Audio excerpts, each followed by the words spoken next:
নমস্কার বন্ধুরা, আয়তাবে সহচুরিতে আপনাদের স্বাগত। আমি আজকে ধনিয়া চিকেন বানাচ্ছি।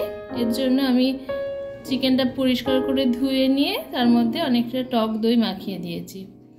এর মধ্যে কিছুটা আদা বাটা দিয়ে দিচ্ছি আর কিছুটা ধনে গুঁড়ো দিয়ে দিচ্ছি।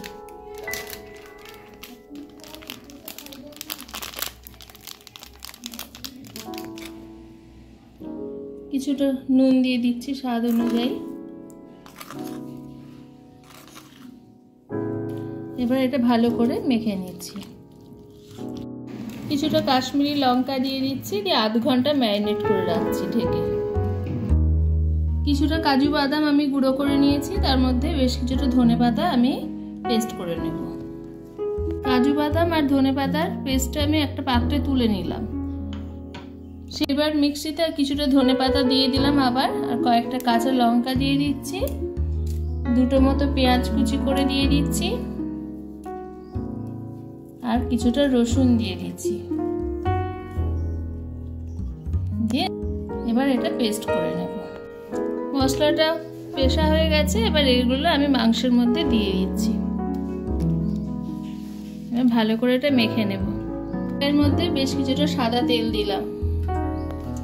কড়াইয়ে তেল গরম হয়ে গেছে, এবার চিকেনগুলো মশলাগুলো ছাড়িয়ে একে একে ভেজে নেব। চিকেনগুলো ভাজা হয়ে গেছে, একে একে তুলে নিচ্ছি। এর মধ্যেই আমি পেঁয়াজ দিয়ে দিচ্ছি, বেশ কিছুটা ভেজে নেব।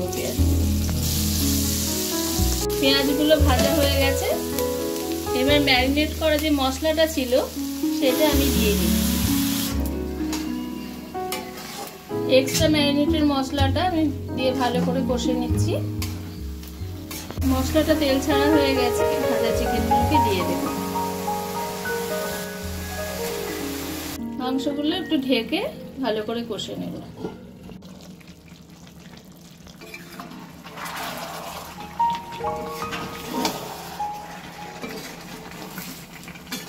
ভালো করে কষে নিচ্ছি। কাজু বাদাম আর ধনেপাতা যেটা আমি বেটে রেখেছিলাম আলাদা বাটিতে, সেটা আমি দিয়ে নিলাম। এটা দিয়ে খানিকটা আবার কষে নেব।